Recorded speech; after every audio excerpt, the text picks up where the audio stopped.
நீங்கள் பார்த்துக்கிட்டு தமிழ் மிஸ்டா மை நெக்ஸ்ட் பசவில்லைன்னா சீசன் 2 ஃபைனல் எபிசோட் தான் பார்க்க போகிறோம். சூசனா வந்து ஜெஃப்ரிக்கு ரிப்போர்ட் கொடுக்குறா கீர்த்தி கடத்தினதை பற்றி. சூசனா சொல்கிறா இதுக்கெல்லாம் காரணம் நம்ம கீத்தோட அண்ணன் தான் நினச்சோம். இதுக்கெல்லாம் உண்மையான காரணம் அந்த சாரான்ற ஒரு பொண்ணு தான். அவள் தான் கீத்தோட அண்ணனையும் மாளிகையோட ஓனரையும் டார்க் மேஜிக் மூலயமா வசியம் பண்ணி இதெல்லாம் பண்ண வச்சிருக்கா. இந்த சாரான்ற ஒரு பொண்ணை பற்றி மேலும் ஆராய்ச்சி பண்ணி பார்க்கும்போது முன்னாடி ரஃபேல ஒரு குடும்பம் டார்க் மேஜிக் மூலிமா வசியம் பண்ணிச்சுல, அந்த குடும்பத்தால தான் சாராக்கே டார்க் மேஜிக் கிடச்சிது. அந்த குடும்பம் நிறைய பேரை வச்சு டார்க் மேஜிக்கை வச்சு ஆராய்ச்சி பண்ணியிருந்தாங்க. அதில் ஒருத்தி தான் சாரா.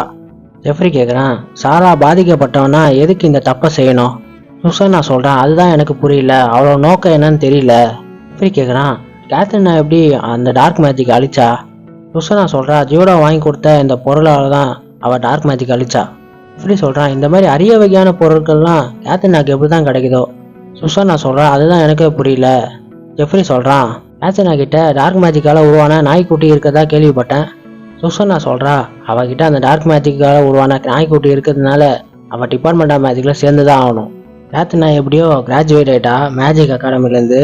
கேத்ரினா வேரியன்ஸ்லாம் மீட்டிங் போடுறாங்க. எல்லா வேரியண்ட்டும் சொல்கிறது என்னன்னா, கேத்ரினா எப்படியோ கிராஜுவேட் ஆகிட்டா கிராஜுவேஷன் செரமோனியில் நிறைய சாப்பாடு இருக்கும், எல்லாத்தையும் பூண்டு விளாட்லாம். கேத்ரினா வேரியன்ட் சொன்ன மாதிரியே கிராஜுவேஷன் செரமோனியில் கேத்ரினா வந்து எல்லா சாப்பாடையும் பூண்டு விளாடிங்கிறா. அதை பார்த்த கீத்தில் இப்போ எல்லாத்தையும் சாப்பிடாதீங்க, இன்னைக்கு சாயங்காலம் அரண்மனையில் பார்ட்டி இருக்குது, அங்கேயே நிறைய சாப்பாடு இருக்கும், அதுக்காக வயிற்றில் கொஞ்சம் இடம் கொடுங்க. ஆலன் வந்து சொல்கிறான், கேத்ரினா இனிமேல் உன்னை பார்க்க முடியாது போல, நீ டிபார்ட்மெண்ட் ஆஃப் மேஜிக்கில் சேர்ந்துட்டேன்னு நான் கேள்விப்பட்டேன். ஜியோட சொல்கிறான், எல்லாமே கல்யாணம் ஆகிற வரைக்கும் தான். அதுக்கப்புறம் கேத்ரினாவோட ஃப்ரெண்ட்ஸோட ஃபேன்ஸ் எல்லாம் கேத்ரினாவோட ஃப்ரெண்ட்ஸுக்கு பொக்கே கொடுக்குறாங்க. அதை பார்த்தா கேத்ரினா சொல்கிறா, என்னோடய ஃப்ரெண்ட்ஸ் எல்லாம் பிரபலம் ஆகிட்டாங்க போல. அதுக்கப்புறம் கேத்ரினா ஃபேன்ஸ் எல்லாம் கேத்ரினாவுக்கு பொக்கே கொடுக்கும் போது ஃப்ரே வந்து சொல்கிறா, கேத்ரினா நீங்களும் பிரபலமானவங்க தான் சொல்லும் போது ஜிஞ்சர் சொல்கிறா, கேத்ரினா ஒன்றும் அவங்க ஃப்ரெண்ட்ஸ் அளவுக்கு பிரபலமானவங்க கிடையாது. ஃப்ரே சொல்கிறா, ஜிஞ்சர் நீ கொஞ்ச நாள் வாய மூட்டி இருக்கியா? கேத்ரினா சொல்கிறா, அதுதானே உண்மை. ஃப்ரே வந்து கேத்ரினாவுக்கு பொக்கே கொடுக்குறா. அதுக்கப்புறம் ஜிஞ்சர் வந்து ஸ்வீட்டரான பொக்கையை கொடுக்குறா.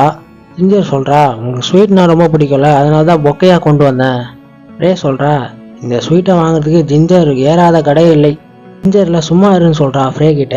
கேத்ரினா கேட்குறா, அரண்மனை நடக்கிற அந்த பாட்டிக்கு வரீங்களான்னு கேட்கும் போது ஃப்ரே சொல்கிறா, நான் அதுக்கு கண்டிப்பாக வருவேன்.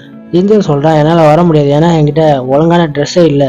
ஃப்ரே சொல்கிறா, என்னோட ட்ரெஸ்ஸு அவளுக்கு கொடுக்கலான்னு பார்த்தா அவளுக்கு சைஸ் கரெக்டாக இருக்காது. கேத்ரினா சொல்கிறா, கவலைப்படாது, நான் அவளுக்கு ட்ரெஸ்ஸு கொடுக்குறேன். அங்கேருந்து சோஃபியாவும் மேரியும் ஓடி வந்து எங்களுக்கும் ட்ரெஸ் வேணும்னு கேட்குறாங்க. கேத்ரினா உங்கள்கிட்ட தான் ஏற்கனவே இருக்கு. அதுக்கப்புறம் கேத்ரினாவோட வீட்டை காமிக்கிறாங்க. கேத்ரினாவோட அப்பா அம்மா சொல்கிறாங்க, கேத்ரினா நீ கிராஜுவேட் ஆகணும்னு நாங்கள் நினச்சி கூட பார்க்கல, நீ கிராஜுவேட் ஆனது எங்களுக்கு சந்தோஷமாக இருக்குது. ஆன் கேத்ரினா பார்த்து சொல்கிறா, நீங்கள் கிராஜுவேட் ஆனது எங்களுக்கு பெருமையாக இருக்குது. கேத்ரினா சொல்கிறா, ஆன் நீ என் கூட இருந்ததுனால தான் நான் கிராஜுவேட்டே ஆனேன். கேத்ரினா வெளியே போகும்போது ஜிஞ்சர் கேத்ரினாவோட ட்ரெஸ்ஸை போட்டுனுக்கிறா. அதை பார்த்த கேத்ரினால, இந்த ட்ரெஸ்ஸு ரொம்ப அழகாக இருக்க ஜிஞ்சர்னு சொல்கிறா. அதுக்கப்புறம் கீத்து ஜிஞ்சர் கேத்ரினா அரண்மனையில் நடக்கிற அந்த பாட்டிக்கு போகிறாங்க. ஜிஞ்சர் கேத்ரினா பார்த்து கேட்குறா, எதுக்காக நீங்கள் பொட்டியில் அரண்மனைக்கு கொண்டு வரீங்க? கேத்ரினா சொல்கிறா, பார்ட்டி முடிஞ்சதுக்கப்புறம் நானும் என் ஃப்ரெண்ட்ஸும் அரண்மனையில் தங்க போகிறோம். அந்த பார்ட்டியில் ஜெஃப்ரி, சுசனா, ஈயனு, செலினாலாம் வந்திருக்காங்க. சுசனா கேத்ரினா பார்த்தோன்னே கட்டி பிடிச்சில, நாம் 2 பேரும் இனிமேல் ஒன்றா தான் இருக்க போகிறோன்னு சொல்கிறா. கேத்ரினா ஈயனையும் செலினாவை பார்த்துட்டு, நீங்கள் 2 பேரும் நெருக்கமாயிட்டீங்க போல அப்படின்னு கேட்கும் போது ஈயான்னு சொல்கிறான், அது காரணம் நீ தான் கேத்ரினா, ரொம்ப நன்றின்றான். அதுக்கப்புறம் ஜியோடா வந்து கேத்ரினாக்கு டான்ஸ் கூப்பிட்றான். 2 பேரும் டான்ஸ் ஆடுறாங்க. ஜியோடாவும் கேத்ரினாவும் டான்ஸ் ஆடிக்கிட்டு இருக்கும்போது கீத்தில் ஜியோடா உன்னை கூப்பிட்றாங்கன்னு சொல்லி ஜியோடா அமுச்சு விட்டான். அதுக்கப்புறம் கீத்தும் கேத்ரினாவும் டான்ஸ் ஆடிக்கிட்டு இருக்கும்போது கீத்து கேட்குறான், ஜியோடாவும் அவன் ரூமுக்கு உன்னை கூப்பிட்டானா? கேத்ரினா இல்லைன்னு சொன்னோன்னே, அவன் உன்னை ரூமுக்கு கூப்பிட்டானா நீ போவாதன்னு சொல்கிறான் கீத்து. அதுக்கப்புறம் நிக்கோலும் கேத்ரினாவை டான்ஸ் ஆடும் போது கேத்ரினா கேட்குறா, நீ அரேஞ்ச் மேரேஜ் பண்ணிக்க போகிற நான் கேள்விப்பட்டேன். நிக்கோ இல்லை, நான் பண்ணிக்கலாம் தான் இருந்தேன், இன்னும் நான் அதுக்கு தயாராகல, நான் தயாரானதுக்கப்புறம் நான் பண்ணிக்கிறேன். அதுக்கப்புறம் கேத்ரினா சாப்பிட்லான்னு போகும்போது ஆலன் வரான். ஆலன் கேட்குறான், என்ன இவ்வளோ சாப்பாடா? கேத்ரினா சொல்கிறா, உனக்கு வேணுமா? ஆலன்ல இவ்வளோ சாப்பாடுலாம் என்னால் சாப்பிட முடியாது. கேத்ரினால வேணா போ நான் சாப்பிட்றேன்னு சொல்லிட்டு அவன் மாட்டுக்கிட்டு எந்த கவலையும் இல்லாமல் சாப்பிட்டுங்கிறா. அதை பார்த்து ஆலன் சிரிக்கிறான். கேத்ரினால எதுக்கு சிரிக்கிறான்னு கேட்குறா. ஆலன் சொல்கிறா, நீ எந்த கவலையும் இல்லாமல் சாப்பிட்டுக்கிறே, அதை பார்த்தா சிரிச்சேன்னு சொல்லும் போது கேத்ரினா சொல்கிறா, இந்தா சாப்பிட்டு பேருன்னு சொல்லி ஆலனுக்கு ஊற்றி விட்றா. அதை பார்த்தா மேரியும் சோஃபியாவும் எனக்கும் ஊட்டி விடுங்கன்னு சொல்லி அங்கேருந்து ஓடி வராங்க. அதுக்கப்புறம் கேத்ரினா கீத்து ரூமுக்கு போயிட்டு, நான் நைட்டு இந்த ட்ரெஸ் தான் போட போகிறேன்னு சொல்கிறா. கீத்து கேத்ரினாவை பெட்டில் தள்ளி விட்டு கீத்து சொல்கிறான், உனக்கு நான் எத்தனை தடவை சொல்லுது, நான் உன்னை காதலிக்கிறேன், நீ இன்னும் என்னை தமிழ் மாதிரி தான் நினச்சிக்கிட்டு இருக்க. கேத்தரின் நான் சொல்கிறேன், நீ சகஜமாக பேச ஆரம்பிச்சிட்ட, அதனால் நீ மறந்துருப்பேன்னு நினச்சேன். கீத்தில் நான் எப்படி அதை மறப்பேன்? நான் உங்ககிட்ட சகஜமாக பேசலைன்னா நீ சகஜமாக நடந்துக்க மாட்ட, அதனால தான் நான் மறந்த மாதிரி நடித்தேன். கீத்து கேத்தரின் தலையில் முத்த கொடுத்துட்டு சொல்கிறான், நானாவது இதோட விட்டேன், நீ ஜீவோ கிட்ட மாட்டிக்கினா இதுக்கு மேலே அவன் பண்ணுவான், அதனால் ஒரு ரூமுக்கு போய் தூங்குற வெளியே பாருன்னு சொல்லி கேத்தரினாவை அவன் ரூமை விட்டு துரத்துறான். கேத்தரினா சோஃபியா மரியா மேரிலாம் ஒன்றா தூங்கலான்னு முடிவு பண்ணிட்டாங்க. அதுக்கு முன்னாடி அரட்டை அடிச்சுன்னுக்குறாங்க. சோஃபியா சொல்கிறா, மரியாவை வந்து நிறைய பேர் டான்ஸுக்கு கூப்பிட்டாங்க. அதுக்கு மரியா சொல்கிறா, எனக்கு போக பிடிக்கல, அதனால தான் வேணான்ட்டேன். கேத்தரினா கேட்குறா, அவங்களுக்கு பிடிச்சவங்க யாராவது இருக்காங்கன்னு கேட்கும்போது மரியா சொல்கிறா, எனக்கு எப்பவுமே சிரிச்சுக்கிட்டே இருக்கணும், அதுக்கப்புறம் என்னோட குக்கீஸை சாப்பிடுவாங்களா எனக்கு ரொம்ப பிடிக்கும். மேரி சொல்கிறா, எனக்கு ப்ரௌன் கலர் முடியும் நீல கலர் கண்ணு இருக்கவங்கள தான் எனக்கு ரொம்ப பிடிக்கும். அதுக்கப்புறம் எல்லாரும் கேத்தரினாவை கேட்குறாங்க. கேத்தரினால எனக்கு இப்போதைக்கு யார் மேலேயும் ஆர்வம் இல்லை. அதுக்கப்புறம் சோஃபியா கேட்டோன்னே சோஃபியா வந்து ரொமான்ஸ் நாவலில் இருக்க கேரக்டர் பேர்லாம் சொல்லிட்டு இருக்கா. ஜென்மத்தில் கேத்தரினாவோட ஃப்ரெண்டாக இருந்த ஆட்சுகோவோட ரூமில் இருக்காவ. கேத்தரினா நம்ம எப்படிடா ஆட்சுகோட ரூமுக்கு வந்தோம்னு சொல்லி கேத்தரினா நினச்சிட்டு இருக்கும்போது ஆட்சுகோ அவள் ரூமுக்கு வரா.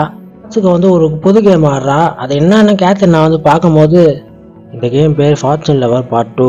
கேத்தரினா சொல்கிறா, ஃபார்ச்சூன் லவர் கேமு பிரபலமானதுனால அதுக்கு பார்ட் 2 ரிலீஸ் பண்ணிட்டாங்களா? ஃபார்ச்சூன் லவர் பார்ட் 2 கேமில் மரியா டிபார்ட்மெண்ட் ஆஃப் மேஜிக்கில் சேர்ந்துடுறா. அந்த டிபார்ட்மெண்ட் ஆஃப் மேஜிக்கில் புது புது கேரக்டர்ஸ் எல்லாம் வராங்க. அதில் சோறாவோ ஒருத்தன். ஆட்சுகோ சொல்கிறா, மறுபடியும் இந்த கேத்தரினா என்னை தொல்லை பண்ண வந்துட்டாளா? அவளுக்கு முன்னாடி கொடுத்த அந்த தண்டனை பத்தலை போல இருக்கு, அவள் சாவை விட மோசமான தண்டனை நான் இப்போ கொடுக்க போகிறேன்னு சொல்கிறா. கேத்தரினா சொல்கிறா, சாவை விட மோசமான தண்டனை இருக்கான்னு? கேத்தரினாவை ஏன்டா வேலை செய்ய வச்சுக்கிட்டே இருக்கீங்க, என்னை நிம்மதியாகவே வாழ விட மாட்டேங்கிறான்னு கேத்தரினா கத்துறா. அதுக்கப்புறம் பார்த்தா அது கனவு. கேத்தரினா கத்துல கேத்தரினாவை ஃப்ரெண்ட்ஸ் எல்லாம் ஏந்துட்டாங்க. கேத்தரினா ஃப்ரெண்ட்ஸ் எல்லாம் சொல்கிறாங்க, கெட்ட கனவு காண்டிங்களா, நீங்கள் எதுவுமே நினைக்காம தூங்குங்க, நாளைக்கு எல்லாம் சரியாயிடும். கேத்தரினா பார்த்துக்கிட்டே யோசிக்கிறா, அதெல்லாம் கனவாக இருந்தால் நல்லாயிருக்கும். காலையில் ஆயிடுச்சு. கேத்தரினாவும் அவன் ஃப்ரெண்ட்ஸும் தோட்ட வேலை செஞ்சுன்னுக்குறாங்க. சோஃபியா கேட்குறா, நீங்கள் கிராஜுவேட் ஆகிட்டீங்களே, இனிமேல் இந்த தோட்டத்தை யார் பார்த்துப்பாங்க? கேத்தரினா சொல்கிறா, இனிமேல் ஜிஞ்சர் பார்த்துக்கிறேன்னு சொன்னா. இது சொல்கிறான், இன்னொரு பொண்ணையும் வசியம் பண்ணிட்டாளா கேத்தரினா? அதான் சொல்கிறான், நம்ம குரூப் பெருசாகிட்டே போகுது. அதுக்கப்புறம் மரியா தோட்டத்துலேருந்து உருளைக்கிழங்கு எடுத்து காமிக்கிறா. எல்லாருமே சந்தோஷமா வராங்க. கேத்தரினா யோசிக்கிறா, இனிமேல் என் வாழ்க்கை இதே மாதிரி சந்தோஷமா இருக்கணும். அதுக்கப்புறம் கேத்தரினாவும் மரியாவும் டிபார்ட்மெண்ட் ஆஃப் மேஜிக்கில் போய் சேர்ந்துடுறாங்க. ரஃபேலும் சோராவும் கேத்தரினாவும் மரியாவையும் வாழ்த்துறாங்க.